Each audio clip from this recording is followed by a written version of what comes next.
Hey everyone, welcome back to another video. I'm Jane and today you're coming with me to a typical hardware store here in Germany. The kind with a general, not so specialized plant section. This time, most of the footage is covered with a voiceover since there was quite a bit of background noise from shopping carts. Thanks for your understanding.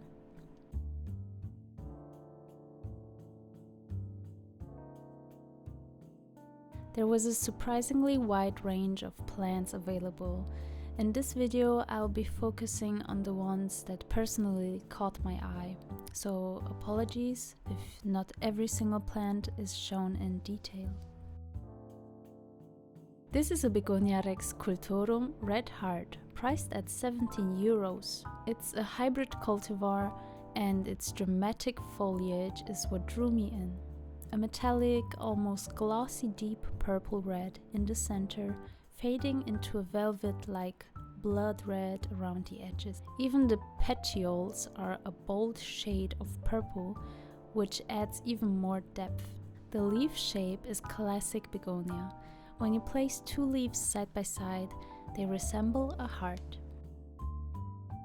Next up is a large Phlebodium aureum, also known as a blue star fern, priced at 19 euros.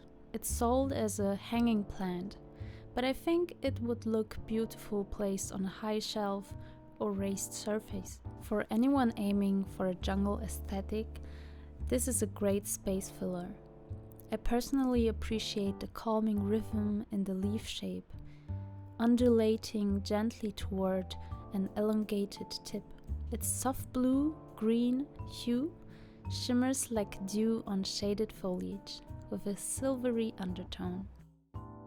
Then I spotted this Philodendron Birkin, mainly because of its high variegation.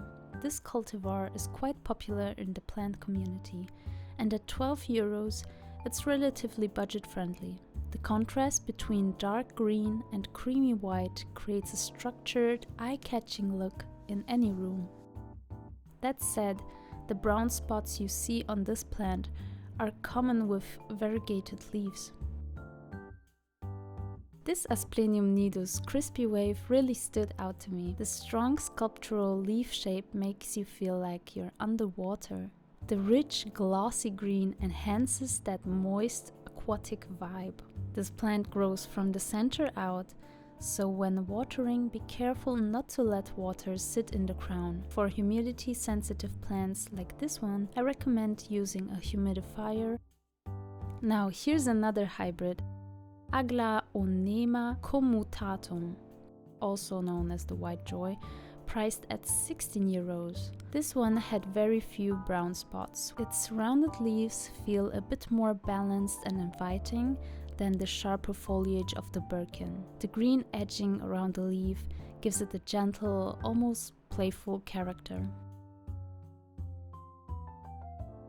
There was also a pretty big selection of carnivorous plants. Let me know in the comments if you would like a dedicated video on those. I would love to dive into that topic with you. This shimmering little showstopper is Tradescantia Brightness, priced at 13 euros. One thing to keep in mind, avoid direct sun, especially since this is another low chlorophyll cultivar. It also has a beautiful iridescence.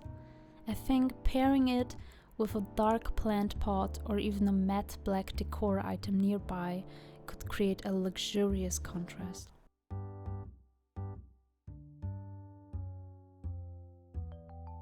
This one really reminded me of my neighbor Totoro.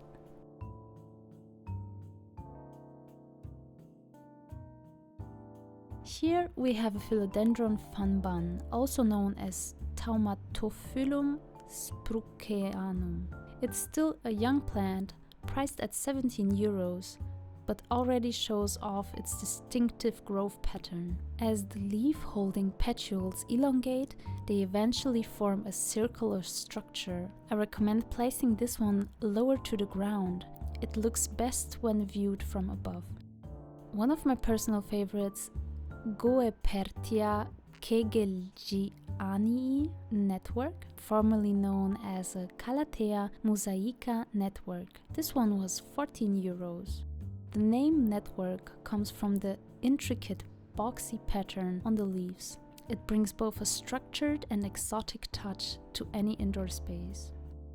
With this Goeppertia rufibarba, also known as Calathea Wavestar, I didn't notice the beauty of the leaves until later, especially when the plant moves. The soft wave-like shape creates a subtle sense of depth. It was priced at 23 euros. The dark, glossy green contrasts beautifully with the reddish-brown undersides and stems.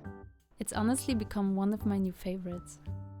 And here's one we all know, the money tree, or Pachira aquatica, for 20 euros. It's said to bring luck and prosperity, and is very popular in the plant community. If you're into feng shui, this one is a must.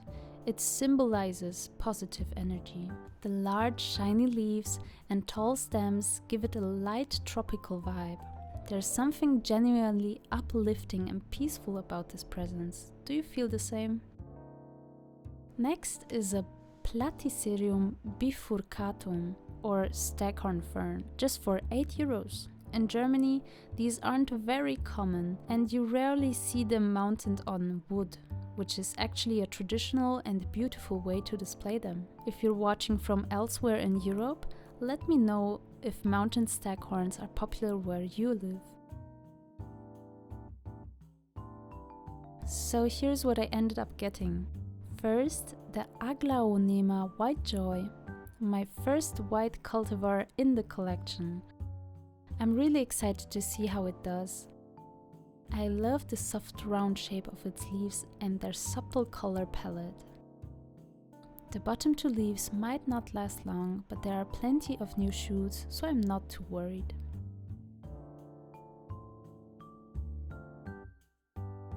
The second plant is a lucky bamboo, which costs just 3 euros. Fun fact, it's not actually a bamboo, but a succulent. I love its curved shape and the classic bamboo look in the miniature form.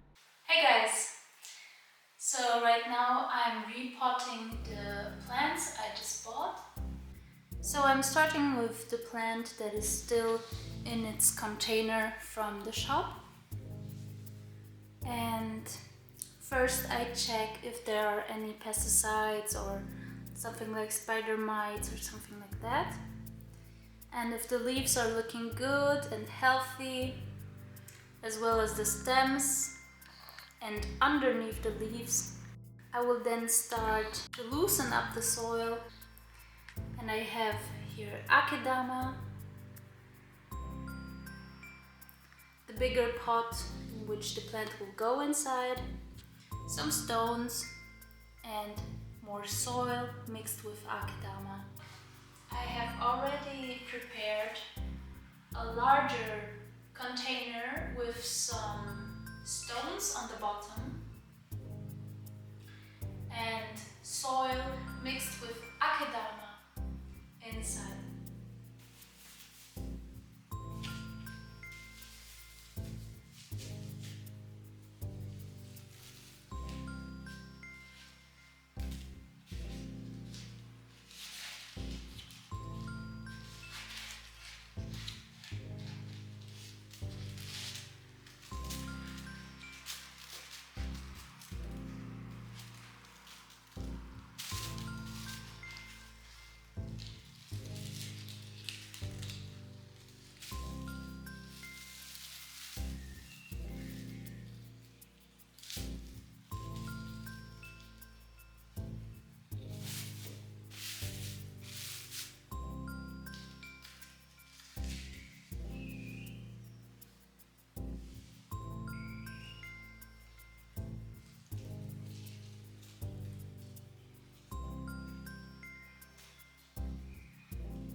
Please let me know in the comments which of these plants caught your attention the most.